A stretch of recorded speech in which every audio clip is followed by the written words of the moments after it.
All right, Rob, it's classic play. Pucks come wired around the boards, and the defenseman's got to try and keep it in. What's the secret of Dion's success, and what are the Calgary Flames like? Well, you know what? We've spent a lot of time, and a lot of credit goes to Jimmy Playfair as one of the assistant coach who worked with the defenseman primarily.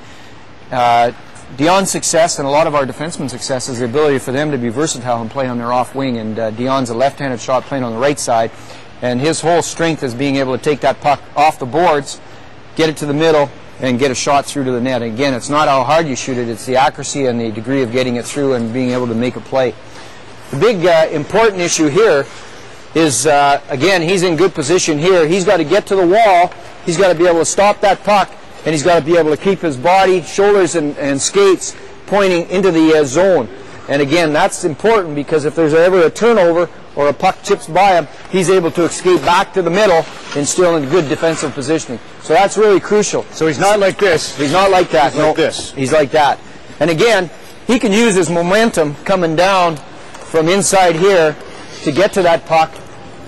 And then that's the second part here, is the ability to pull it to the middle of the ice and shoot the puck. So what he's doing, he's taking it like this. He's still in a good position here.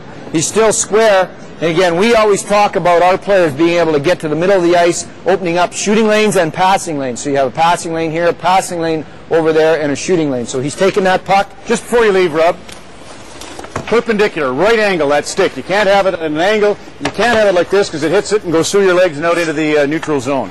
Got to be straight, right to the boards. Yeah.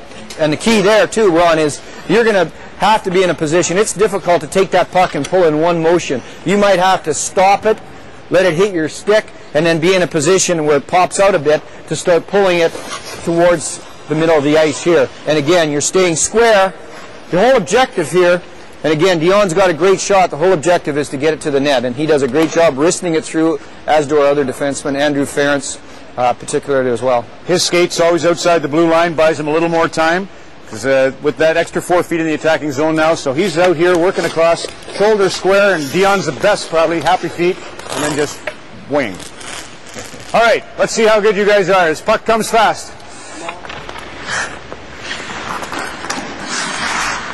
That's better. There you go. Good job. Great job. Good job. You can get on board, log on to cbc.ca/thinkhockey for more. Oh, boy, Manny. Good job, Manny. Pull it, pull it. Oh, boy.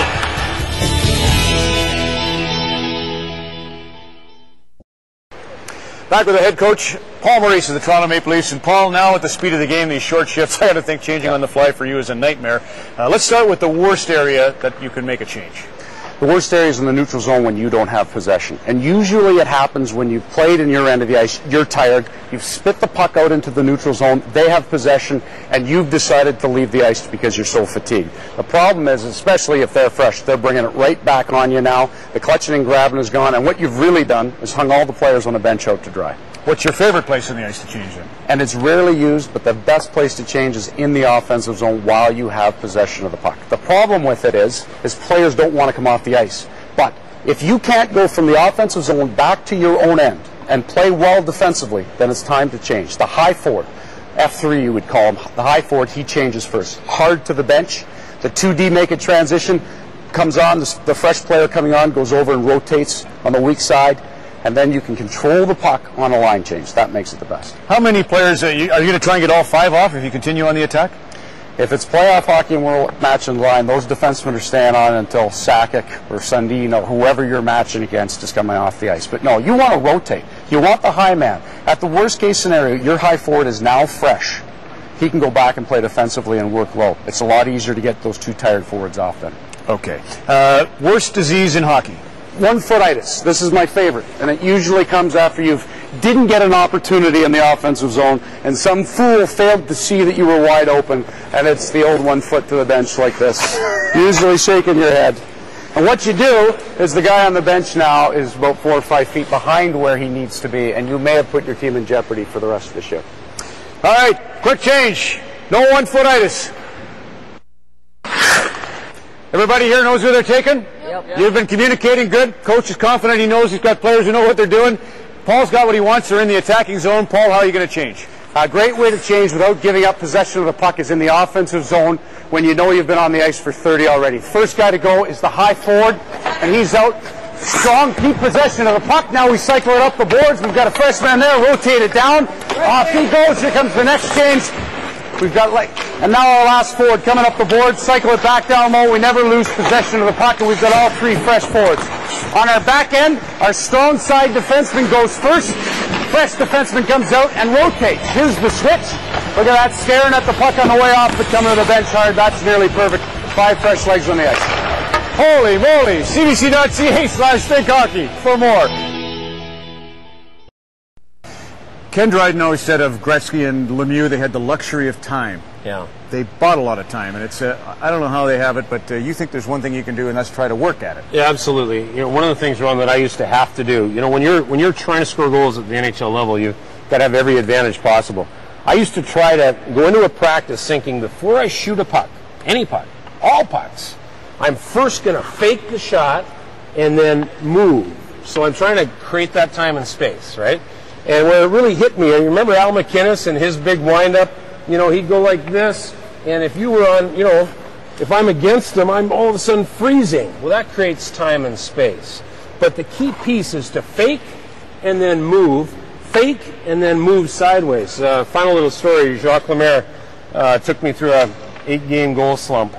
And in Montreal, I was supposed to score goals. And he took me aside one day and said, Ryan, go out to the blue line, come in on the goalie. And he said, stop. And he said, what do you see? I said, Jacques, that's the problem. All I see is goalie. He said, okay. He said, go do it again. What do you see? I only see goalie. He said, oh, here's what you used to do. Think about this. You used to see goalie and move sideways to find net. So that's really what the fake is. Fake and move. All right, so let's have a little fake here, guys. Out, fake, move. Okay, we'll come in. We can fake, over, and then shoot.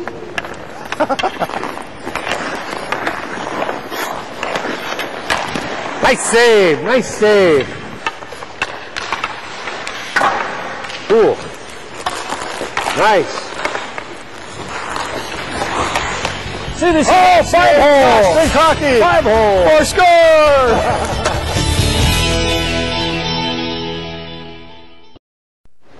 Back with Ron Davidson to learn about the true foot. Okay, well, if you're left-handed, it's your left foot. Of course, if you're right-handed, it's your right foot. Very effective way to shoot the puck. Allows you to keep yourself square to the net with your head up. Allows you to bring your hands in so you can shoot to either side. And probably most importantly, allows you to conceal when you release the puck. So important now with the goaltenders playing at such a high level. If you draw the puck back and you shoot with your weight transfer, the goalie has a good idea when you're going to release the puck. But if you're shooting off your true foot, if I'm left-handed shooting off my left foot, and sometimes players are using their off leg as a kick to drive the shot, it's very difficult for the goalie to tell when I release the puck. So I come in on tie here. So when I have the puck in that position and I use a leg kick, it's difficult for the goalie to tell when I release it. On the proper wing, it's an effective way to get a quick shot away. So the pass comes across, then I shoot the puck facing the net quickly,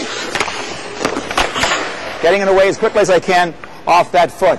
One thing that we see some of the players do is work fakes off their back foot or their true foot.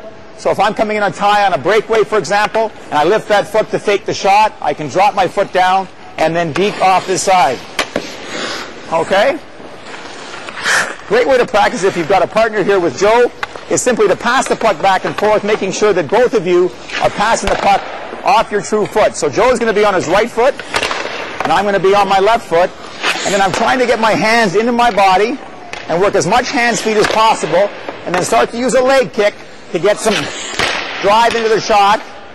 And then we're going to ask the player to try to hold the puck as long as they can before they release it. Oh! I didn't need to kill the player. Is that the idea? CBC.ca/thinkhockey for more.